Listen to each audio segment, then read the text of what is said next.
கர்த்தருடைய பரிசுத்த நாமம் மகிமைப்படுவதாக. இந்த நேரத்திலும் கூட ஜெபித்து நாம் இந்த நாள் வகுப்பை ஆரம்பிக்கலாம். நாம் ஜெபிப்போம். எங்கள் அன்பின் தேவனாகிய கர்த்தாவே, அப்பா, இந்த நாளுக்காக நாங்கள் உமக்கு நன்றி செலுத்துகிறோம். ஆண்டவரே, இந்த நாளிலும் கூட நீர் எங்களுக்கு தந்த உம்முடைய வார்த்தைகள் எப்படி எங்கள் கரத்திலே வந்து கிடைத்தது, விசேஷமாய் அது எப்படி மொழிபெயர்க்கப்பட்டு எங்கள் கரத்திற்கு வந்தது என்பதை குறித்து நாங்கள் பார்த்து கொண்டிருக்கிறோம். அப்பா, நாங்கள் அதை தொடர்ந்து கற்றுக்கொள்ளவும், உம்முடைய வேதம் மகத்துவம் உள்ளது, அது மகிமையானது. அப்பா, அதற்கு நிகரானது ஒன்றுமில்லை என்பதை அறிந்தவர்களாய், அப்பா, உம்முடைய மகத்துவத்தை நீர் எங்களுக்கு கொடுத்திருக்கிறீர் என்பதை உணர்ந்தவர்களாய் நாங்கள் செயல்பட நீர் எங்களுக்கு உதவி செய்ய வேண்டுமாய் கூட ஜெபிக்கிறோம். ஆண்டவரே, எங்களை முழுமையாய் தாழ்த்துகிறோம், உம்முடைய கரத்தில் அர்ப்பணிக்கிறோம். கூட இருங்க, எங்களை வழி நடத்துங்க. இன்ப இயேசுவின் நாமத்தில் ஜெபிக்கிறோம் பிதாவே, ஆமேன், ஆமேன். நம்ம ஜான் விக்லிஃப் அவரை குறித்து பார்த்துருக்கிறோம். வில்லியம் டிண்டேல் என்பவரை குறித்து பார்த்துருக்கிறோம். அடுத்ததாக தாமஸ் லினார்கே, ஜான் கோலட், எராஸ்மஸ் என்பவர்களெல்லாம் எப்படி வேதத்தை மொழிபெயர்ப்பதிலும் அதே நேரத்தில் வேதத்தில் உள்ளதான மகத்துவங்களை குறித்து பிரசங்கிப்பதிலும் போதனை கொடுப்பதிலும் எந்த அளவிற்கு செயல்பட்டார்கள் என்பதை குறித்து நம்ம பார்த்துருக்கிறோம். இவர்களுக்கு பிற்பாடு இந்த வில்லியம் டிண்டேலினுடைய மொழிபெயர்ப்புகளை முழுமையடைய செய்து அதை முழுமையான வேதாகமமாக அச்சிட்டவர்கள் 2 பேர் என்று சொல்லி நம்ம பார்க்க முடியும். அதிலும் விசேஷமாக நம்ம பார்க்கும் பொழுது அவர்கள் அந்த வில்லியம் டிண்டேலுக்கு இந்த 2 பேரும் நண்பர்களாக அல்லது அவருக்கு ஒரு சிஷியர்களாக, ஒரு டிசைப்பிளாக, அவரிடத்திலிருந்து கற்றுக்கொள்ளுகிற ஒரு இடத்திலே இருந்தவர்களாக இருந்தார்கள் அப்படின்றதையும் நம்ம பார்க்க முடியும். இந்த 2 பேர் யார் அப்படின்னு சொல்லி நம்ம பார்க்கும் பொழுது மைல்ஸ் கவர்டேல் என்பவரும் ஜான் ரோஜர்ஸ் என்பவரும், இந்த 2 பேரும் தான் அவர் கூடவே இருந்து ஒரு 6 வருடங்கள் செயல்பட்டிருக்கிறார்கள் என்பதை நாம் பார்க்க முடிகிறது. ஒரு 6 வருடங்கள் அவரோடு கூட இருந்து செயல்பட்டிருக்கிறார்கள் என்பதை பார்க்க முடிகிறது. அவர் மரணத்திற்கு பிற்பாடு இவர்கள் 2 பேருமே தனித்தனியாக வேதாகமத்தை மொழிபெயர்ப்பு செய்து முடிக்கிறார்கள். ஆனால் இவர்கள் அதிகமாக பயன்படுத்தியது யாருடைய மொழிபெயர்ப்பை பயன்படுத்தினார்கள் என்று சொல்லி நம்ம பார்க்கும் பொழுது இவர்கள் வில்லியம் டிண்டேலுடைய மொழிபெயர்ப்பை அதிகமாக பயன்படுத்தினார்கள் என்று நாம் பார்க்க முடியும். இந்த மைல்ஸ் கவர்டேல் என்பவரை எடுத்துக்கொள்ளும் பொழுது இவர் ஜெர்மன் மொழியிலே இருந்ததான மார்ட்டின் லூத்தர் என்பவர் மொழிபெயர்த்ததான அந்த மொழிபெயர்ப்பையும் தன்னுடைய மொழிபெயர்ப்புக்கு பயன்படுத்துகிறார். அது மாத்திரமல்லாமல் லத்தீன் மொழியிலே இருந்ததான மொழிபெயர்ப்பையும் தன்னுடைய மொழிபெயர்ப்புக்கு பயன்படுத்துகிறார். மிக முக்கியமாக பயன்படுத்தியது வில்லியம் டிண்டேலினுடைய ஆங்கிலத்தில் இருந்ததான அந்த மொழிபெயர்ப்பு. இந்த வில்லியம் டிண்டேலினுடைய மொழிபெயர்ப்பு எந்த மொழியிலிருந்து மொழிபெயர்க்கப்பட்டது என்று நாம் பார்க்கும் பொழுது எபிரேய மற்றும் கிரேக்க மொழியிலே காணப்பட்ட அந்த ஒரிஜினல் லாங்குவேஜ் என்று சொல்லப்படுகிறதிலிருந்து மொழிபெயர்க்கப்பட்டது. இவர் அநேகமாக ஒரு 75-80% முடித்து விடுகிறார். ஆனால் இன்னும் கொஞ்சம் பகுதிகள் முடிக்கப்படாமல் இருக்கிறது. ஆனால் இவர் மொழிபெயர்க்க அதையெல்லாம் அவர்கள் அச்சிட்டு விநியோகித்தார்கள் என்று நம்ம பார்த்தோம். இப்போது இவர் இந்த மைல்ஸ் கவர்டேல் என்பவர் இந்த வில்லியம் டிண்டேலினுடையதையும் எடுத்துக்கொள்கிறார். மார்ட்டின் லூத்தர் மொழிபெயர்த்ததான அந்த ஜெர்மன் மொழிபெயர்ப்பிலிருந்தும் இவருடைய மொழிபெயர்ப்புக்கு பயன்படுத்துகிறார். லத்தீன் மொழிபெயர்ப்பிலிருந்தும் பயன்படுத்துகிறார். இப்படி பல்வேறு மொழிபெயர்ப்புகளை பயன்படுத்தி இப்பொழுது இவர் ஒரு முழு வேதாகமத்தை ஆங்கிலத்தில் வெளியிடுகிறார். அந்த வேதாகமத்திற்கு பெயர் என்ன என்று சொல்லி நம்ம பார்க்கும் பொழுது கவர்டேல் பைபிள் என்று சொல்லிய அதற்கு பெயரிடுகிறார் என்பதையும் நம்ம பார்க்க முடிகிறது. இப்போ இவர் இந்த காரியத்தை செய்து முடித்திருக்கிறார். இப்போ இந்த ஜான் ரோஜர்ஸ் என்பவர் என்ன பண்ணுகிறார் அப்படின்னு சொன்னால் இவருக்கு இன்னொரு புனை பெயர் இருந்தது. அது என்ன அப்படின்னு சொல்லி நம்ம பார்த்தோமானால் தாமஸ் மேத்யூ என்பது இவருடைய புனைப்பெயர். இவருடைய பெயர் என்ன அப்படின்னா ஜான் ரோஜர்ஸ் என்பதுதான். இப்போ இந்த ஜான் ரோஜர்ஸ் என்பவரும் மொழிபெயர்ப்பு செய்கிறார். அதாவது முழுமையான ஒரு ஆங்கில வேதாகமத்தை வெளியிட வேண்டும் என்ற நோக்கத்திலே இவரும் செய்கிறார். ஆனால் இவர் வேறு எந்த மொழியிலும் காணப்பட்டதான மொழிபெயர்ப்புகளை எடுத்துக்கொள்ளவில்லை. வில்லியம் டிண்டேலினுடையதையும் அடுத்ததாக பார்க்கும் பொழுது எபிரேய கிரேக்க மொழியிலே இருந்ததான அந்த ஒரிஜினல் லாங்குவேஜில் காணப்பட்டதான மொழிபெயர்ப்புகளிலிருந்தும் எடுத்துக்கொண்டு இவருடைய மொழிபெயர்ப்பை தொடர்கிறார். இப்பொழுது இவரும் தன்னுடைய மொழிபெயர்ப்பை முடித்து முழு ஆங்கில வேதாகமத்தை வெளியிடுகிறார். இப்பொழுது முழு ஆங்கில வேதாகமம் ஒரிஜினல் லாங்குவேஜிலிருந்து வந்தது எது, முதன்மையான வேதாகமமாக கருதப்பட்டது எதுனா இந்த ஜான் ரோஜர்ஸ் என்பவர் வெளியிட்ட வேதாகமம் தான். ஏன் அப்படின்னா இந்த மைல்ஸ் கவர்டேலோடதில் ஜெர்மன் மொழியிலிருந்தும் லத்தீன் மொழியிலிருந்தும் இப்படி பல்வேறு பல்வேறு மொழிகளிலே மொழிபெயர்க்கப்பட்ட வேதாகமங்களிலிருந்து அவர் எடுத்துக்கொண்டதுனால நம்ம இந்த ஜான் ரோஜர்ஸினுடைய மொழிபெயர்ப்பு தான் முதலாக ஒரிஜினல் லாங்குவேஜிலிருந்து மொழிபெயர்க்கப்பட்ட ஆங்கில வேதாகமம் என்று கருதப்படுகிறது. இப்போ இவருடைய மொழிபெயர்க்கப்பட்ட வேதாகமத்திற்கு ஒரு பெயரை வைக்கிறார்கள். என்ன அப்படின்னு சொன்னால் மேத்யூ பைபிள் என்று சொல்லி அந்த வேதாகமத்திற்கு பெயரிடப்படுகிறது. ஆனால் அதை ஒரு சிலர் மேத்யூ டிண்டேல் பைபிள் என்று சொல்லியும் அழைத்திருக்கிறார்கள். ஏனென்று சொன்னால் இவர் அதிகமாக எடுத்துக்கொண்டது தன்னுடைய மொழிபெயர்ப்புக்கு அடிப்படையாக ஆதாரமாக பயன்படுத்தினது யாருடைய மொழிபெயர்ப்புன்னு சொன்னால் இந்த வில்லியம் டிண்டேலினுடையது. அதனால் இவருடைய அந்த அச்சிடப்பட்டு வெளியிடப்பட்ட வேதாகமத்தை மேத்யூ பைபிள் என்றும் அதே நேரத்திலே மேத்யூ டிண்டேல் பைபிள் என்றும் அழைத்திருக்கிறார்கள் என்று நாம் பார்க்க முடிகிறது. இந்த மேத்யூ டிண்டேல் பைபிள் அப்படின்னு சொல்லி அழைத்தவர்கள் ஒரு காரணம் சொன்னது, அவர் டிண்டேலினுடைய மொழிபெயர்ப்பை அதிகமாக பயன்படுத்தி இருப்பது அப்படின்றது. அதே நேரத்தில் இவர் என்ன செய்திருக்கிறார் அப்படின்னு சொல்லி நம்ம பார்க்கும் பொழுது இவருடைய மொழிபெயர்ப்புக்கு ஒரு சில உரை அப்படின்னு சொன்னால் ஒரு சில விளக்கங்கள் கொடுத்ததான காரியங்களையும் இவருடைய வேதாகமத்திலே பயன்படுத்தி இருக்கிறார் அப்படின்றதையும் நம்ம பார்க்க முடியும். ஆனால் ஜான் ரோஜர்ஸ் அப்படின்றவருடைய மொழிபெயர்ப்பு அவருடைய புனை பெயரிலே மேத்யூ பைபிள், அதே நேரத்திலே மேத்யூ டிண்டேல் பைபிள் என்று சொல்லியும் அழைக்கப்பட்டது. இப்போது மைல்ஸ் கவர்டேல் என்பவரும் கவர்டேல் பைபிள் என்று சொல்லி வெளியிட்டு விட்டார். ஜான் ரோஜர்ஸ் என்பவர் மேத்யூ பைபிள் என்று சொல்லி முழு வேதாகமம் ஆங்கிலத்திலே வெளியிடப்பட்டு விட்டது. இந்த நாட்களில் எல்லாமே திருச்சபையினுடைய அதாவது அந்த நாட்களிலே காணப்பட்ட ரோமன் கேத்தலிக்க திருச்சபையினுடைய பிரச்சனை துன்புறுத்தல்கள் இருந்து கொண்டே தான் இருந்தது. இந்த மைல்ஸ் கவர்டேல் மொழிபெயர்க்கும் போதும் கூட அவர் என்ன செய்கிறார் அப்படின்னு சொன்னால் இவர் இருந்த இடத்திலேயே இருக்க முடியாமல் இங்கிலாந்துக்கு ஓடி அங்கிருந்து தன்னுடைய பணிகளை முழுமையாக முடிக்கிறார் என்று சொல்லியும் நம்ம பார்க்க முடியும். அப்போது இவர்களுடைய பிரச்சனை இருந்து கொண்டே இருக்கிறது. அது மாத்திரமல்லாமல் இந்த அரசியல் பிரச்சனையும் இருந்தது அப்படின்றதையும் பார்க்க முடியும். அரசியல் பிரச்சனையும் இருந்தது அப்படின்றதையும் நம்ம பார்க்க முடியும். அந்த நாட்களிலே இருந்த மன்னர்களும் இந்த திருச்சபையினுடைய தலைமையாக கருதப்பட்ட போப் என்கிறவரும் சேர்ந்துதான் செயல்பட்டார்கள்.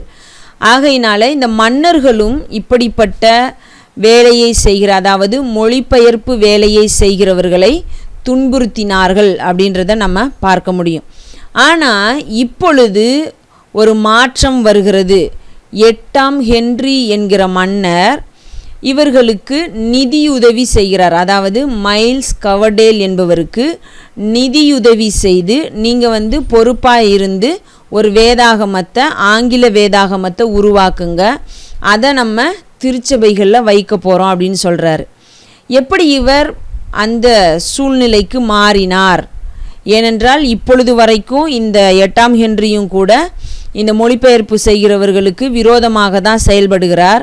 டிண்டேல் இருந்த நாட்கள்லேயே இவர் கூட இருக்கிறார் அப்படின்றதே நம்ம பார்க்க முடியும்.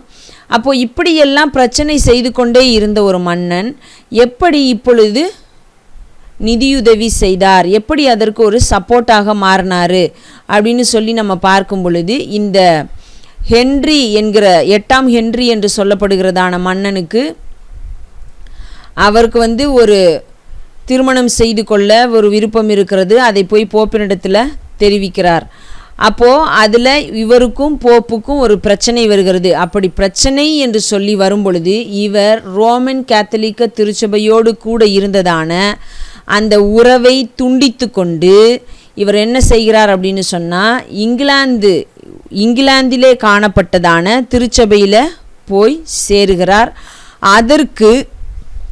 அதற்கு இவர் ஒரு போப்பை போலவும் செயல்படுகிறார் இங்கிலாந்து திருச்சபைகளுக்கு. இப்போ இங்கிலாந்து திருச்சபைகளோடு போய் சேர்ந்து கொண்டு இப்போ இந்த ரோமன் கேத்தலிக்க திருச்சபைகளிலிருந்து இங்கிலாந்து திருச்சபையை பிரித்து அதற்கு ஒரு தனி விதமான கொள்கைகள், கோட்பாடுகள் எல்லாவற்றையும் கொண்டு வருகிற விதங்களிலே இந்த 8ஆம் ஹென்றி என்று சொல்லப்படுகிறதான மன்னன் செயல்பட ஆரம்பிக்கிறார். இவர் ஏதோ ஒரு நல்ல நோக்கத்தில் அதிலிருந்து பிரிந்தோ அல்லது இந்த ரோமன் கேத்தலிக்க திருச்சபையினர் அங்கு இருக்கிறதான போப் இன்னும் மற்றவர்கள் செய்கிறதான காரியங்கள் தவறு என்று சொல்லி உணர்ந்தவராகவோ அவர் அங்கிருந்து பிரிந்து செல்லவும் இல்லை. அதற்காக இவர் இந்த மொழிபெயர்ப்பாளர்களுக்கு உதவி செய்யவும் இல்லை. அவர் தன்னுடைய இந்த பர்சனல் பிரச்சனையினால் பிரிந்து செல்லுகிறார். இப்படி இருக்கும் பொழுது இன்னும் அவர்களுக்கு எரிச்சல் ஊட்டுகிறதான விதத்திலே, அதே நேரத்திலே இந்த இங்கிலாந்து திருச்சபைகளை ஒரு தனி அங்கமாக பிரித்து செயல்பட வைக்கும் விதத்திலே இவர் இப்படிப்பட்ட காரியங்களை எல்லாம் செய்ய முற்படுகிறார். அப்பொழுது தான் இந்த மைல்ஸ் கவர்டேல் என்பவரை அணுகி இவர் என்ன செய்கிறார் அப்படின்னு சொன்னால், நீங்கள் இந்த வேதாகமத்தை மொழிபெயர்த்து எல்லா திருச்சபைகளிலும் கிடைக்கிறதான விதத்திலே செய்யும் வகையிலே நீங்கள் அதற்கு ஒரு காரியத்தை செய்ய வேண்டும்.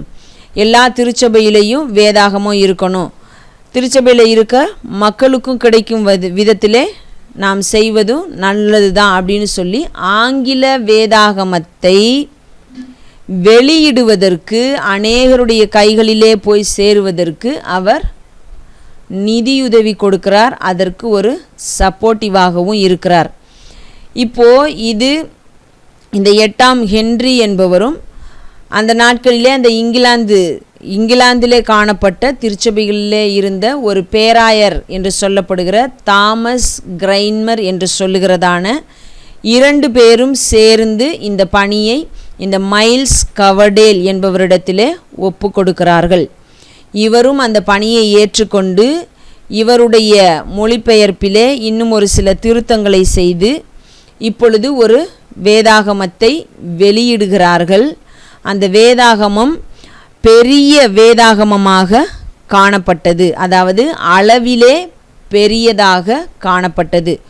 16 இன்ச்சுக்கு 10 இன்ச்சு என்கிறதான அளவில் அது ஒரு பெரிய வேதாகமமாக இருந்தது. ஆகையினாலே அதை பெரிய வேதாகமம், தி கிரேட் பைபிள் என்று சொல்லி அழைத்தார்கள்.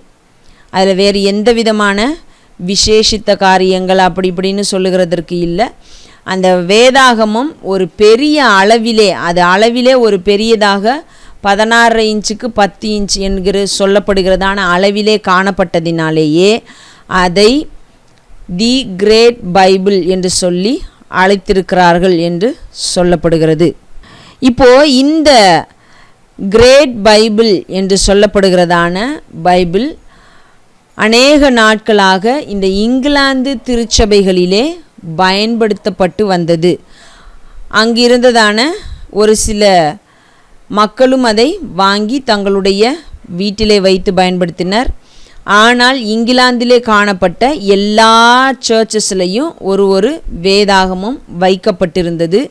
அந்த வேதாகமம் சங்கிலியால் இணைக்கப்பட்டு எப்பொழுதும் அந்த சர்ச்சிலேயே இருக்கிறதான விதத்தில் அவர்கள் கூடி வருகிறதான அந்த இடத்திலேயே எல்லா நேரத்திலும் இருக்கும்படியாக, யாராவது ஒருவர் இப்பொழுது வந்து வேதத்தை வாசிக்க வேண்டும் என்று சொல்லி நினைத்தால் அவர்கள் அந்த கூடி வருவதற்காக தெரிந்து கொள்ளப்பட்ட இடத்திலே இருக்கிறதான வேதாகமத்தை போய் எடுத்து வாசிக்கக்கூடிய வகையிலே அந்த வேதாகமமானது சங்கிலியிலே கட்டப்பட்டு அந்த இடத்திலேயே வைக்கப்பட்டிருந்தது. இப்படி அவர்கள் எங்கெல்லாம் கூடி வந்தார்களோ அங்கெல்லாம் ஒரு வேதாகமம், தி கிரேட் பைபிள் என்று சொல்லப்படுகிறதான வேதாகமம் வைக்கப்பட்டிருந்தது என்று சொல்லுகிறார்கள். அப்போ இந்த வகையிலே தேவனுடைய வார்த்தையானது எல்லா மக்களையும் சென்று சேரக்கூடிய வகையில் ஒவ்வொரு கூடி வருகிறதான இடங்களிலும், சர்ச் என்று சொல்லி அழைக்கப்பட்டதான இடங்களிலும் வைக்கப்பட்டிருந்தது என்பதை பார்க்க முடியும்.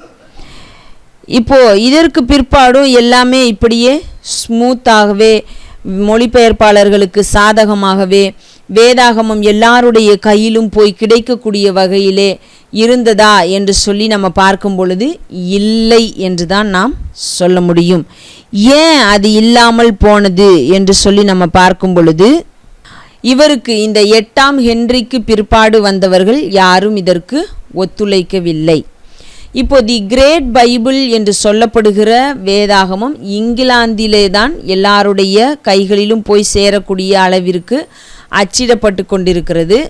அது மாத்திரமல்லாமல் இந்த அங்கே இங்கிலாந்திலே காணப்பட்ட சர்ச்சஸில் ஒவ்வொரு வேதாகமம் வைக்கப்பட்டிருந்தது, சங்கிலியாலே கட்டப்பட்டு வைக்கப்பட்டிருந்தது அப்படின்றதையும் நம்ம பார்க்க முடிகிறது. இந்த வேதாகமம் இந்த 8ஆம் ஹென்றி என்று சொல்லப்படுகிற மன்னனுடைய விருப்பத்தோடு, அதாவது அவர் தேவனுடைய வார்த்தையின் மீது கொண்டிருந்த ஆவலினாலே, ஆசையினாலே செய்யப்பட்டதா என்றால் இல்லை. ஏனென்றால் அவர் ரோமன் கேத்தலிக்க திருச்சபையோடு கூட இருந்த உறவை முறித்து கொண்டது தன்னுடைய சொந்த பிரச்சனைக்காக. தேவனுடைய வார்த்தையை அவர்கள் தவறாய் போதிக்கிறார்கள் என்பதற்காக அல்ல என்பது ஒன்று. இதை இன்னும் அவர்களை வெறுப்பேற்றுவதற்காகவும், நாங்கள் உங்களை எங்கள் மீது ஆதிக்கம் செலுத்த விடமாட்டோம், நாங்கள் தான் எல்லா அதிகாரத்தையும் வைத்து கொண்டு செயல்படுவோம் என்கிற விதத்திலும் கூட இந்த வேதாகமம் வெளியிடப்பட்டது. ஆனால் மனிதனுடைய நோக்கங்கள் எப்படிப்பட்டதாக இருந்தாலும் தேவன் தம்முடைய வார்த்தையை மனிதர்களிடத்திலே கொண்டு போய் சேர்த்தார் என்பதை நாம் பார்க்க முடிகிறது. அப்போது அநேகர் அந்த நாட்களிலே இந்த வேதாகமத்தை வாங்கி அதே நேரத்திலே பொதுவான இடத்திலே இருந்ததான சர்ச் என்று சொல்லப்படுகிறதான இடத்திலே காணப்படுகிறதான வேதாகமத்தையும் மக்கள் அதிகமாக பயன்படுத்தினார்கள் என்பதை நம்ம பார்க்க முடிகிறது. இந்த வேதாகமம் வெளியிடப்பட்டது எந்த ஆண்டிலே என்று சொல்லி நம்ம பார்க்கும் பொழுது 1539ஆம் ஆண்டு தி கிரேட் பைபிள் என்பது வெளியிடப்பட்டது. இது ஒரு 7 பதிப்புகள் கொடுக்கப்பட்டது அப்படின்றதையும் பார்க்க முடியும். 7 பதிப்புகள். ஒரு முறை இப்போ ஒரு 1000 காப்பீஸ் போடுகிறார்கள் என்று சொன்னால் அது முடிந்த பிறகு இன்னும் அதற்கு பிற்பாடு என்று சொல்லி 7 பதிப்புகள் வெளிவந்தது என்பதையும் பார்க்க முடிகிறது. ஆனாலும் எந்த பிரச்சனையுமே இல்லாமல் எல்லாம் ஸ்மூத்தாக போகவில்லை. அப்பொழுது ஒரு சில பிரச்சனைகளும் இருந்து கொண்டே தான் இருந்தன. அதிலும் விசேஷமாக இந்த 8ஆம் ஹென்றிக்கு பிற்பாடு இன்னும் அதிகமான பிரச்சனைகள் வந்தது என்பதை பார்க்க முடிகிறது. இவருடைய 8ஆம் ஹென்றியினுடைய மகன் 6ஆம் எட்வர்ட் என்று சொல்லுகிறவர் ஆட்சிக்கு வருகிறார். அவருடைய காலத்திலும் அவர்கள் பெரிதாக இந்த மொழிபெயர்ப்பிற்கோ அல்லது தேவனுடைய வார்த்தைக்கோ முக்கியத்துவம் கொடுக்கவில்லை. அவர்கள் விரோதிகளாகத்தான் செயல்படுகிறார்கள், அவர்களை துன்புறுத்துகிறவர்களாகத்தான் காணப்பட்டார்கள் அப்படின்றத பார்க்க முடியும். அடுத்ததாக இந்த 6ஆம் எட்வர்ட்டிற்கு பிற்பாடு யார் வருகிறார் என்று சொன்னால் பிளடி மேரி என்று சொல்லுகிறார்கள். அவர் ராணியாக வந்து அமருகிறார். இப்போ இந்த பிளடி மேரி என்று சொல்லுகிறவர் ராணியாக வந்து அமரும் பொழுது என்ன செய்கிறார் என்று சொன்னால் வேதாகமத்தை அச்சிடுவதற்கு தடை விதிக்கிறார். இனி வேதாகமத்தை அச்சிடவே கூடாது என்று சொல்லி தடை விதிக்கப்படுகிறது. ஏன் இவர் இதெல்லாம் செய்கிறாரு அப்படின்னு சொன்னால் மொழிபெயர்க்கப்பட வேண்டிய அவசியம் இல்லை, எல்லாருடைய மக்களுடைய கையிலும் இருக்க வேண்டிய அவசியமும் இல்லை அப்படின்ற ஒரு நோக்கமும் இருந்துச்சு. அதே நேரத்தில் இந்த பிளடி மேரிக்கு இன்னொரு விஷயமும் இருந்துச்சு. என்ன அப்படின்னு சொன்னால், இப்போ இந்த 8ஆம் ஹென்றி ரோமன் கத்தோலிக்க திருச்சபையிலிருந்து இங்கிலாந்து திருச்சபையை பிரித்து விட்டார். ஆனால் இப்பொழுது இந்த பிளடி மேரி என்கிறதான ராணி என்ன செய்கிறார் அப்படின்னு சொன்னால், மறுபடியுமாக இந்த இங்கிலாந்திலே உள்ளதான திருச்சபைகளை, இங்கிலாந்தில் உள்ளதான தேவனுடைய பிள்ளைகளை ரோமன் கத்தோலிக்க திருச்சபையோடு இணைக்கும்படியான காரியங்களை மேற்கொள்ளுகிறார். அதற்காக இவர் எடுத்ததான முதல் விஷயம் என்ன அப்படின்னு சொன்னால், இந்த வேதாகமத்தை அச்சிடும் பணியை நிறுத்துவது. வேதாகமத்தை அச்சிடும் பணியை நிறுத்துகிறதான வேலையை மேற்கொள்ளுகிறார். அதோடு முடித்து விடாமல், வேதாகமத்தை யாரெல்லாம் வைத்திருக்கிறாரோ அவர்களெல்லாம் குற்றம் புரிந்தவர்கள் என்று சொல்லி அவர்களை கழுமரத்தில் கட்டி எரித்தார்கள். கழுமரத்தில் கட்டி எரிக்கிறாங்க. அப்படி அவர்கள் செயல்பட்ட பொழுதுதான் 1555ஆம் ஆண்டு இந்த ஜான் ரோஜர்ஸ் என்பவரையும் தாமஸ் கிரான்மர் என்பவரையும் கழுமரத்தில் கட்டி எரித்தார்கள். ஜான் ரோஜர்ஸ் என்பவரையும் தாமஸ் கிரான்மர் என்பவரையும் கழுமரத்தில் கட்டி எரிக்கிறாங்க. இவர்களை மாத்திரமல்ல, இன்னும் யாரெல்லாம் வேதாகமத்தை வைத்திருந்தார்களோ அப்படிப்பட்ட 100கணக்கானவர்களை கழுமரத்தில் கட்டி எரிக்கிறாங்க. அதே நேரத்தில் அந்த வேதாகம பிரதிகளையும் எரித்து போட்டார்கள் அப்படின்றதையும் நம்ம பார்க்க முடியுது. அவர்களால் எந்த அளவிற்கு முடியுமோ அந்த அளவிற்கு வேதாகமங்களையும் எரித்தார்கள். ஆனால் இன்னும் இங்கிலாந்திலே சர்ச் என்று சொல்லப்படுகிறதான, அவர்கள் கூடி வருகிறதான இடங்களிலே இருந்த வேதாகமங்கள் இருந்தது என்று பார்க்க முடியும். இப்படி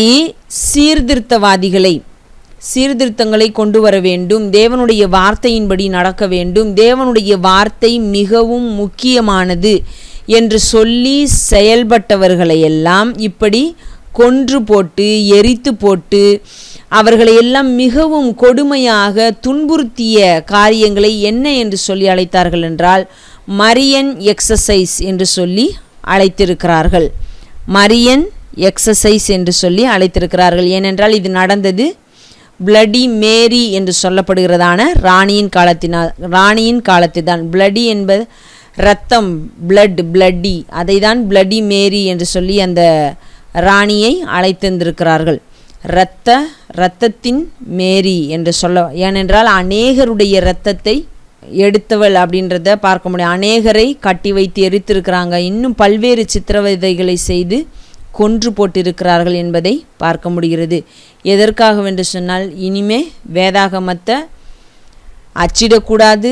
அது மட்டும் இல்லை, வேதாகமத்தை யாரும் வைத்திருக்கவும் கூடாது என்கிற இந்த காரணங்களுக்காக அநேகரை கொலை செய்திருக்கிறார்கள். ஆகையினால்தான் அவர்களை இரத்தத்தின் மேரி, அதாவது பிளடி மேரி என்று சொல்லி அழைத்திருக்கிறார்கள். இப்போ இந்த மேரி என்று சொல்லப்படுகிறதான ராணியிடமிருந்து தங்களை காப்பாற்றி கொள்ளுவதற்காக அநேகர் இங்கிலாந்திலிருந்து தப்பி ஓடினார்கள் என்று பார்க்க முடிகிறது. இவர்கள்ட்ட இருந்து நம்ம சாக வேண்டாம் அப்படின்னு சொல்லி ஒரு சிலர் இங்கிலாந்தை விட்டும் ஓடி இருக்கிறார்கள் என்றும் சொல்லப்படுகிறது. இந்த விதத்தில் தான் இந்த ராணி மேரி என்று சொல்லப்படுகிறவர் செயல்பட்டார். அவருடைய நாட்களிலே அநேக பிரச்சனைகள் இருந்து கொண்டே இருந்தது என்பதை பார்க்க முடியும். இப்படி பயந்து ஓடினதான நாட்களிலே ஒரு சிலர் எங்கு சென்றார்கள் அப்படின்னு சொல்லி நம்ம பார்த்தோமானால், சுவிட்சர்லாந்தின் ஜெனீவாவில் உள்ளதான இடத்திற்கு, ஜெனீவா என்று சொல்லப்படுகிறதான இடத்திற்கு செல்லுகிறார்கள். அங்கே அவர்கள் அகதிகளாக இருந்தார்கள் என்று பார்க்க முடிகிறது. அது மாத்திரம் இல்லாமல் பாதுகாப்பான ஒரு சில இடங்களிலும், அதே நேரத்தில் எப்படியோ நம்ம தப்பித்து கொண்டால் போதும் என்று சொல்லியும் ஒரு சிலர் இங்கும் அங்குமாக அகதிகளாக ஓடினார்கள். இனி நம்முடைய தேசத்திற்கு, நம்முடைய நாட்டிற்கு திரும்பி வருவோமா இல்லை வர முடியாதா என்று சொல்லுகிற எந்த ஒரு காரியமும் தெரியாதவர்களாய் ஓடியிருக்கிறார்கள். அப்படி அவர்கள் அநேகர் போய் தஞ்சம் புகுந்த ஒரு இடம் எது அப்படின்னு சொல்லி நம்ம பார்த்தோன்னா சுவிட்சர்லாந்தின் ஜெனீவா என்று சொல்லப்பட்டதான ஒரு பகுதி. சுவிட்சர்லாந்தின் ஜெனீவா என்று சொல்லப்பட்டதான ஒரு பகுதி என்று பார்க்க முடிகிறது. இப்போ இந்த ஜெனீவா என்று சொல்லப்படுகிறதான பகுதியில் வைத்தும் கூட ஒரு பைபிள் மொழிபெயர்க்கப்பட்டு அங்கே இருந்து வெளியிடப்படுகிறது. அங்கே அந்த ஜெனீவா என்று சொல்லப்படுகிறதான பகுதியில் அவர்கள் இருந்த பொழுது ஒரு வேதாகமத்தை மொழிபெயர்த்து வெளியிட்டார்கள். அந்த வேதாகமம் 1557 ஆண்டு, அதாவது முழு வேதாகமம் இல்லை, புதிய ஏற்பாடு 1557 ஆண்டில் புதிய ஏற்பாடு மொழிபெயர்க்கப்பட்டு அதனுடைய வேலைகள் முடிவடைந்திருக்கிறது. 1560 அதை வெளியிட்டிருக்கிறார்கள் என்று பார்க்க முடிகிறது. 1560 அந்த ஜெனீவா பைபிள் என்று சொல்லப்படுகிறதை வெளியிடுகிறார்கள். இந்த ஜெனீவா பைபிள் என்று சொல்லப்படுகிறதில்தான் முதலாக அத்தியாயங்கள் மற்றும் வசனங்கள் கொடுக்கப்பட்டது என்று பார்க்க முடிகிறது. அதற்கு முன்பதாக வரைக்கும் வேதாகமத்திலே அதிகாரங்கள் வசனங்கள் என்று சொல்லப்படுகிற எந்த ஒரு காரியங்களும் கிடையாது. அதிகாரமும் கிடையாது, வசனமும் கிடையாது. ஒரு பேராகிராஃபா அல்லது இப்போ ஒரு சம்பவத்தை சொல்லுகிறார்கள் என்று சொன்னால் அதை 2 பேராகிராஃப் 3 பேராகிராஃபாக பிரிச்சிருப்பாங்க. இல்லை அது சிறிய ஒரு சம்பவமாக இருக்கும் என்று சொன்னால் ஒரு சம்பவம் முடிகிற வரைக்கும் அது ஒரு சம்பவமாக லென்த்தியாக செல்லும். அப்படி தான் இருந்திருக்கிறது. இன்றைக்கு நமக்கு இருக்கிறது போல அதிகாரங்களோ வசனங்களோ எதுவுமே கிடையாது. ஆதியாகமம்னு எடுத்தால் அதில் ஆங்காங்கே ஒரு சில பகுதிகள் பேராகிராஃப்ஸ் தான் இருக்கும், பத்திகள் என்று சொல்லப்படுகிற வகையில் தான் இருக்கும். மற்றபடி அதிகாரம் 1 2 3 என்றோ அல்லது வசனங்கள் என்றோ கிடையாது. இந்த ஜெனீவா பைபிள் வெளியிடப்படும் பொழுது தான் அது முதலாக அறிமுகப்படுத்தப்படுகிறது அப்படின்றதையும் நம்ம பார்க்க முடிகிறது. இந்த ஜெனீவா பைபிள் தான் அநேக வருடங்களாக, அதாவது 100 ஆண்டுகளுக்கும் மேலாக கிறிஸ்தவர்கள் பயன்படுத்திய ஆங்கில வேதாகமம். 100 ஆண்டுகளுக்கும் மேலாக கிறிஸ்தவர்கள் பயன்படுத்திய ஆங்கில வேதாகமம் எது என்று சொன்னால் இந்த ஜெனீவா பைபிள் தான். இப்போது தி கிரேட் பைபிள் என்பது பயன்படுத்தப்பட்டது. அது ஆனால் பெரிய அளவிலே அது ஒரு சரியான நோக்கத்தோடு செயல்படவில்லை. ஆனாலும் தேவன் அதன் மூலமாக அநேகருடைய கையிலே தம்முடைய வார்த்தை போய் சேருவதற்கு உதவி செய்தார். இப்போது அந்த வேதாகமங்களிலும் காணப்பட்ட ஒரு சில பிழைகள் அல்லது ஒரு சில மொழிபெயர்ப்பு அர்த்த பிழைகள் இப்படிப்பட்டவைகளை எல்லாம் களைந்து இவர்கள் இந்த ஜெனீவா பைபிளை உருவாக்கினார்கள். இவர்கள் எப்படி இந்த காரியங்களை எல்லாம் செய்தார்கள் என்று சொன்னால் இவர்களும் ஒரு சீர்திருத்த காரியத்திற்காக தான் இதை செய்கிறார்கள். இனி நாம் ரோமன் கேத்தலிக்க திருச்சபையின் கீழாக இருந்து எந்த ஒரு காரியத்தையும் செய்ய முடியாது. தேவனுடைய வார்த்தை நமக்கு அது அனுமதி கொடுப்பது இல்லை. ஏனென்று சொன்னால் அவர்கள் செய்கிற அநேக காரியங்கள் தேவனுடைய வார்த்தைக்கு முரண்பாடாக இருக்கிறது. திருச்சபை கற்றுக் கொடுக்கிறதற்கும் வேதத்திற்கும் அநேக முரண்பாடுகள் இருக்கிறதையெல்லாம் மக்கள் கண்டுபிடிக்கிறார்கள், வாசித்ததின் மூலமாக தெரிந்து கொள்கிறார்கள். ஆகையினால்தான் அவர்கள் இந்த வேதாகமத்தை உருவாக்குகிறார்கள். இதிலே அதிகாரமும் வசன காரியங்களும் நிறைந்ததாக ஒரு ஜெனீவா பைபிள். ஏனென்று சொன்னால் இது ஜெனீவா என்று சொல்லப்படுகிறதான இடத்திலே இருந்து மொழிபெயர்த்து வெளியிடப்பட்ட, அச்சிடப்பட்டு வெளியிடப்பட்ட ஒரு வேதாகமமாக இருப்பதினாலே மாத்திரம் இதை ஜெனீவா பைபிள் என்று சொல்லி அழைக்கிறார்கள். இந்த வேதாகமம்தான் 100 ஆண்டுகளுக்கும் மேலாக விசேஷமாக புரொட்டஸ்டன்ட் என்று சொல்லப்படுகிறதான அந்த நாட்களிலே இருந்ததான மக்களால் பயன்படுத்தப்பட்ட ஆங்கில வேதாகமம். இன்றைக்கு இதையே மறைத்து விட்டார்கள் அப்படின்னு சொல்லப்படுகிறது.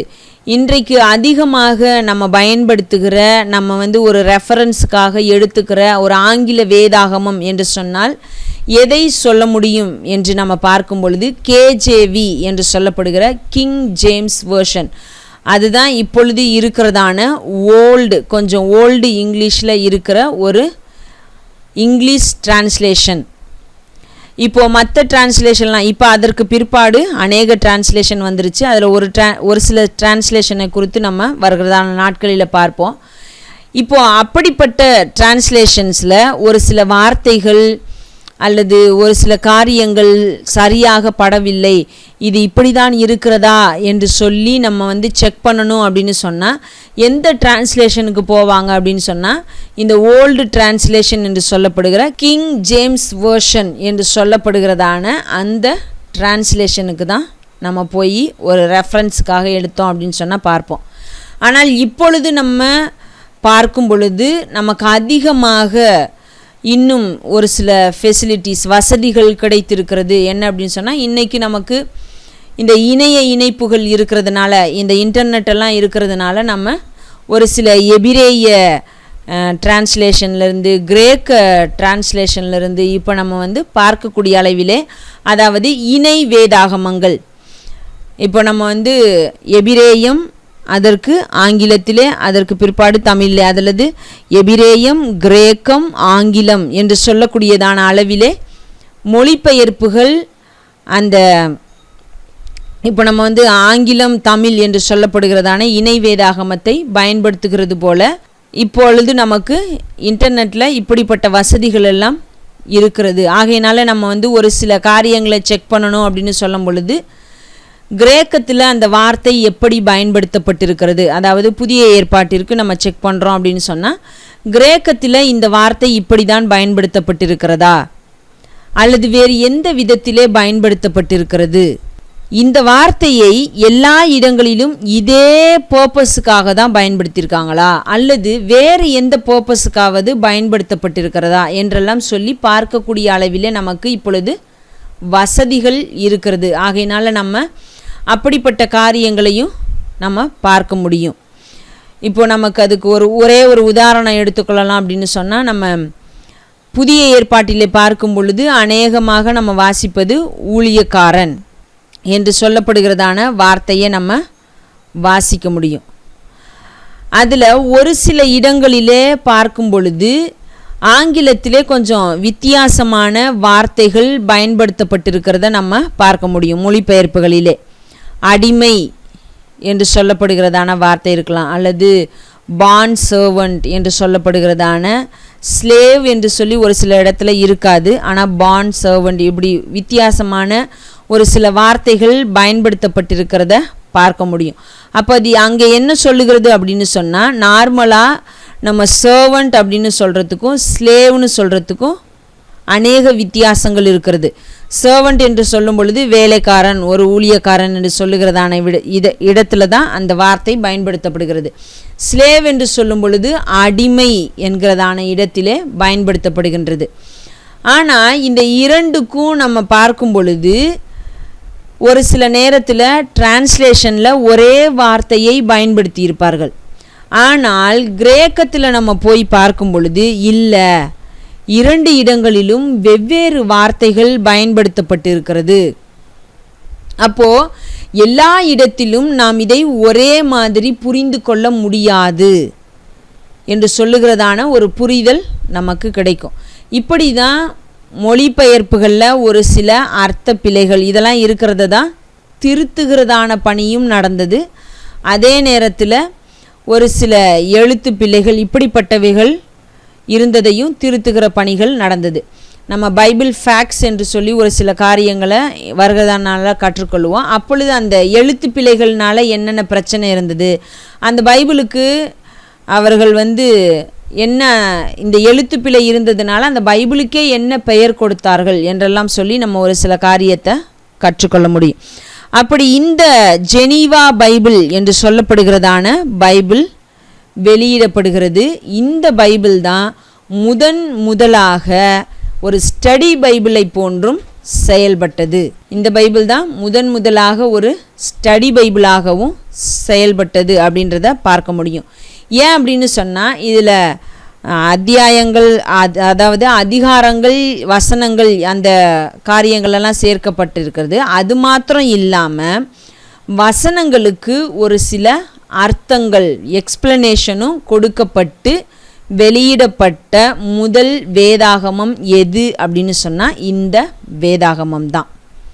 ஆனால் இது வெளிவருவதற்கும் இது பயன்படுத்தப்படுவதற்கும் ரோமன் கேத்தலிக்க திருச்சபையானது எப்பொழுதும் ஒரு தடையாகவே இருந்து கொண்டிருந்தார்கள். ஆனாலும் மக்கள் ஒரு சில நூற்றாண்டுகளாக இந்த வேதாகமத்தை தான் தங்களுடைய அன்றாட வாழ்க்கையிலே வேதத்தை வாசிப்பது என்று சொன்னாலே பயன்படுத்தின ஒரு வேதாகமமாக இருந்தது. ஏன் இந்த பைபிளுக்கு தடை விதித்து கொண்டே இருந்தார்கள்? ஏன் இதை மக்கள் பயன்படுத்துவதை தவிர்த்தார்கள்? மற்ற வேதாகமத்தை போல, அதாவது இதற்கு முன்பதாகவும் மொழிபெயர்ப்பு செய்த பொழுது பிரச்சனை எழுப்பினார்களே, அதே பிரச்சனை தான் இந்த ஜெனிவா பைபிளுக்கும் இருந்ததா அப்படின்னு சொன்னால் இல்லை. இந்த ஜெனிவா பைபிளில் கொடுக்கப்பட்ட எக்ஸ்பிளனேஷன், வியாக்கியானங்கள், விளக்கங்கள் அவர்களுக்கு பிரச்சனையாக அமைந்தது. இதிலே விளக்கங்கள் கொடுத்தவர்கள் எப்படிப்பட்டவர்களாக இருந்தார்கள் அப்படின்னு சொன்னால், சீர்திருத்தத்தை கொண்டு வர வேண்டும் என்பதற்காக செயல்பட்டவர்களுடைய விளக்கங்கள் இந்த வேதாகமத்திலே கொடுக்கப்பட்டிருந்தது. அந்த நாட்களிலே நம்ம இன்னும் அநேக சீர்திருத்தவாதிகளை குறித்து பார்க்க முடியும். அவர்கள் அதிகமாக தேவனுடைய வார்த்தையை பிரசங்கித்தார்கள்.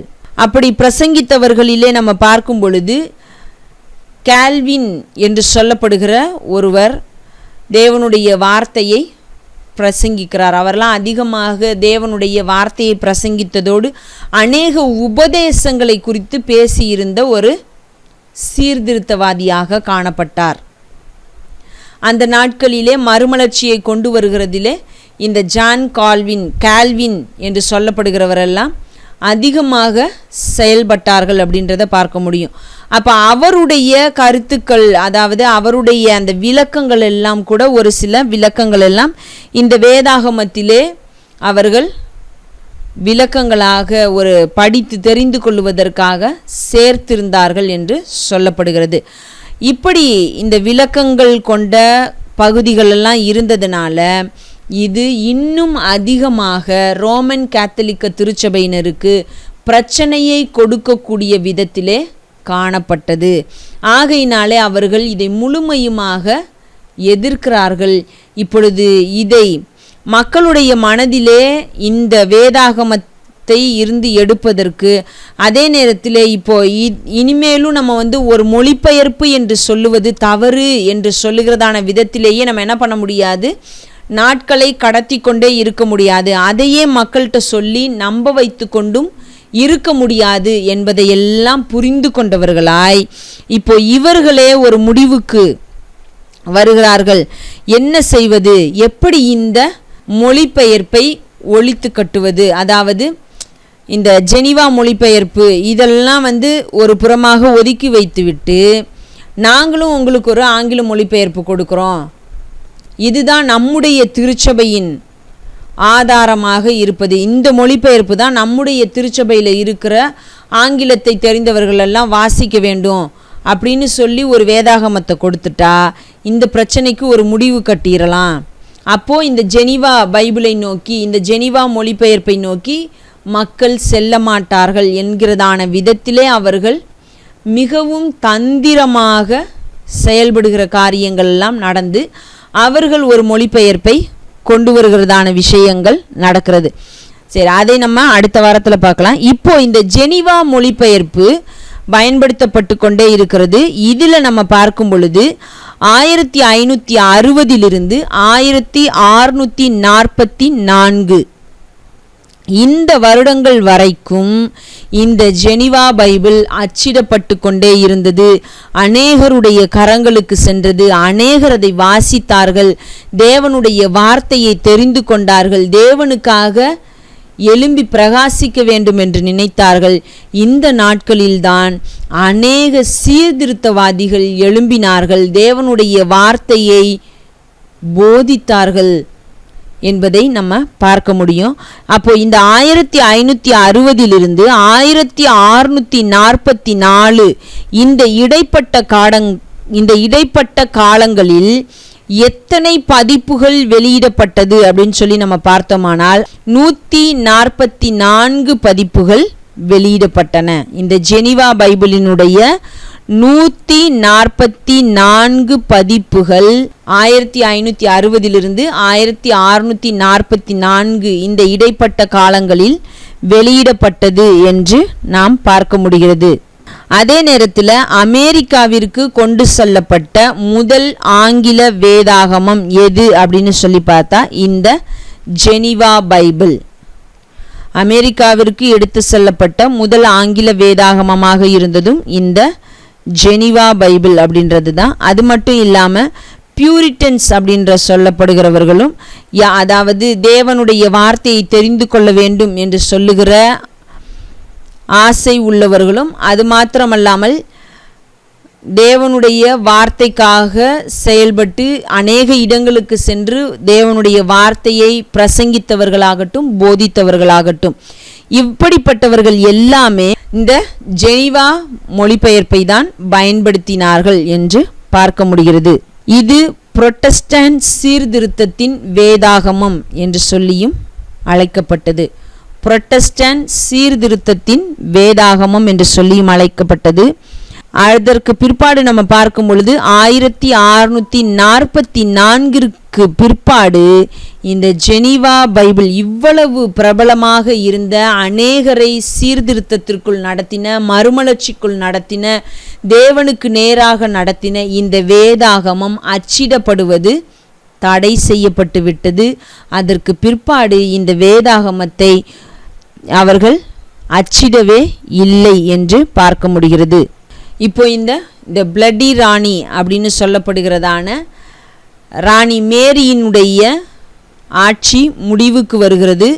அதற்கு பிற்பாடு இந்த சீர்திருத்தவாதிகள் தேவனுடைய வார்த்தையை வேதத்திலிருந்து போதித்து, அது வேதத்தினுடைய காரியங்கள் எப்படி இருக்கிறது என்று சொல்லி போதித்தவர்களும் பிரசங்கித்தவர்களும் சீர்திருத்தவாதிகளாக காணப்பட்டவர்கள் இங்கிலாந்திற்கு கொஞ்சம் கொஞ்சமாக திரும்பினார்கள் என்றும் பார்க்க முடிகிறது. அதான் நம்ம பார்த்தோம். இப்போ அந்த ஜெனிவா பைபிளில் கொடுக்கப்பட்டிருந்ததான ஒரு சில குறிப்புகள், விளக்கங்கள், இவைகள் எல்லாம் இந்த ரோமன் கேத்தலிக்க திருச்சபையினருக்கு மிகவும் எரிச்சலை தந்தது. ஆகையினால அவர்கள் அதற்கு ஒரு முடிவு கட்ட வேண்டும் என்கிறதான விதத்திலே செயல்பட்டார்கள். அவர்கள் ஒரு வேதாகமத்தை வெளியிடுவதற்காகவும் ஒரு திட்டத்தை தீட்டினார்கள் அப்படின்றதையெல்லாம் நம்ம பார்க்க முடிகிறது. அப்போது மைல்ஸ் கவர்டேல், ஜான் ரோஜர்ஸ் இவர்களெல்லாம் செய்கிறதான மொழிபெயர்ப்பு பணிகள், அதற்கு பிற்பாடு 8ஆம் ஹென்றி என்று சொல்லப்படுகிறதான மன்னனுடைய காலத்திலே வெளியிடப்பட்டதான தி கிரேட் பைபிள், அதற்கு பிற்பாடு நடைபெற்றதான சீர்திருத்த காரியங்கள், அதே நேரத்தில் இந்த பிளடி மேரி என்று சொல்லப்படுகிறதான ராணியினுடைய காலத்திலே நடந்ததான துன்புறுத்தல்கள், அநேகர் எரிக்கப்படுகிறதான விஷயங்கள், இதெல்லாம் நடந்ததற்கு பிற்பாடு வெளியிடப்பட்டதான ஜெனிவா பைபிள் அநேகரை சீர்திருத்தத்திற்குள்ளும் சீர்திருத்த காரியங்களுக்காக பயன்படுத்தப்பட்டதும் இந்த வேதாகமம். அநேகர் தேவனுடைய வார்த்தைக்கு நேராக ஓடி வந்து தேவனை இன்னும் அதிகமாக புரிந்து கொள்வதற்கு உதவியாக இருந்ததும் இந்த ஜெனிவா வேதாகமம் என்று சொல்லி நம்ம பார்க்க முடிந்தது. அப்போ இப்படிப்பட்ட காரியங்கள் எல்லாம் நடந்துதான் வேதாகமம் ஒரு காலகட்டத்திலிருந்து இன்னொரு காலகட்டத்திற்கும் அதே நேரத்திலே மொழிபெயர்ப்புகள் நடந்து நம்முடைய கரத்திற்கு வந்து சேர்ந்திருக்கிறது என்பதையும் நம்ம பார்க்க முடிகிறது. இதற்கு பிற்பாடு இந்த ரோமன் கேத்தலிக்க திருச்சபையினர் எந்த விதத்திலே அவர்களுடைய ஒரு ஆங்கில மொழிபெயர்ப்பை, வேதாகமத்தில் ஆங்கில மொழிபெயர்ப்பை கொண்டு வந்தார்கள், என்னென்ன செய்தார்கள் என்பதையெல்லாம் நம்ம அடுத்த வாரத்திலே நம்ம பார்க்கலாம். இப்பொழுது கண்களை மூடி ஜெபிப்போம். எங்கள் அன்பின் தகப்பனே, அப்பா, இந்த நாளுக்காக நாங்கள் உமக்கு நன்றி செலுத்துகிறோம். இந்த நாளிலும் நீர் எங்களோடு கூட இருந்தீர், நன்றி செலுத்துகிறோம் ஆண்டவரே. அப்பா, எத்தனையோ துன்புறுத்தல்களுக்கு மத்தியிலும் உம்முடைய வார்த்தையை தெரிந்து கொள்ள வேண்டும், உம்முடைய வார்த்தையின் மகத்துவங்களை உணர்ந்து கொள்ள வேண்டும். அப்பா, உம்முடைய வார்த்தை உன்னதமானது என்பதை புரிந்து கொண்டவர்களாய் அப்பா, இங்கும் அங்கும் ஓடி திரிந்து உம்முடைய வார்த்தையை தெரிந்து கொண்டு உம்முடைய வார்த்தையை பொக்கிஷமாய் வைத்து அப்பா தங்களுடைய ஜீவனையும் பாராமல் அப்பா உம்முடைய நாமத்திற்காக செயல்பட்டார்களே அப்பா, அதற்காக நாங்கள் உமக்கு நன்றி செலுத்துகிறோம் ஆண்டவரே. நாங்களும் கூட தகப்பனே அப்படியாய் உம்முடைய வார்த்தைக்கு மதிப்பு கொடுக்கிறவர்களாய் உம்முடைய வார்த்தையை நேசித்து உம்முடைய வார்த்தையின்படி நடக்கிறவர்களாய் காணப்பட நீர் எங்களுக்கும் உதவி செய்ய வேண்டுமாய் ஜெபிக்கிறோம் ஆண்டவரே. என்ன காரியங்கள் நடந்தாலும் என்ன விஷயங்கள் நடந்தாலும் நாங்கள் உம்மை மாத்திரம் பற்றி கொண்டு உம்முடைய வார்த்தையை மாத்திரம் அண்டிக் கொண்டு செயல்பட நீர் எங்கள் ஒவ்வொருவருக்கும் கிருபை செய்ய வேண்டுமாய் ஜெபிக்கிறோம். எங்களை தாழ்த்துகிறோம், உம்முடைய கரத்தில் அர்ப்பணிக்கிறோம் ஆண்டவரே. தொடர்ந்து எங்களோடு கூட இருங்க. நாங்கள் உம்மிலே வளர, உம்மிலே அப்பா விசுவாசம் உள்ளவர்களாய் காணப்பட, உம்மிலே பலன் கொண்டவர்களாய் இருக்க எங்களுக்கு கிருபை தாங்க. எங்களை வழி நடத்துங்க. நாங்கள் உமக்காய் வாழ்கிறவர்களாய் இருக்க கிருபை செய்யுங்க. இந்த நாட்களிலும் இப்படிப்பட்ட உம்முடைய வேத வசனத்திற்கு மாறான காரியங்கள் நடக்கிறதை நாங்கள் பார்க்கிறோம் ஆண்டவரே. அதை பார்த்துவிட்டு அப்படியே இராதபடிக்கு நாங்களும் ஒரு சில சீர்திருத்தங்களை கொண்டு வருகிறதான வகையில் செயல்பட எங்களுக்கும் கூட நீர் உம்முடைய ஆவியானவருடைய வல்லமையை தந்து வழிநடத்த வேண்டுமாய் ஜெபிக்கிறோம். உம்முடைய கரங்களில் உள்ள பாத்திரங்களா எங்களையும் கூட எடுத்து பயன்படுத்துங்க. எங்களை தாழ்த்துகிறோம், உம்முடைய கரத்தில் தருகிறோம். இன்ப இயேசுவின் நாமத்தில் ஜெபிக்கிறோம் பிதாவே, ஆமேன். என் ஆத்துமாவே கர்த்தரை ஸ்தோத்திரி, என் முழு உள்ளமே அவருடைய பரிசுத்த நாமத்தை ஸ்தோத்திரி. என் ஆத்துமாவே கர்த்தரை ஸ்தோத்திரி, அவர் செய்த சகல உபகாரங்களையும் மறவாதே. ஆமேன், ஆமேன்.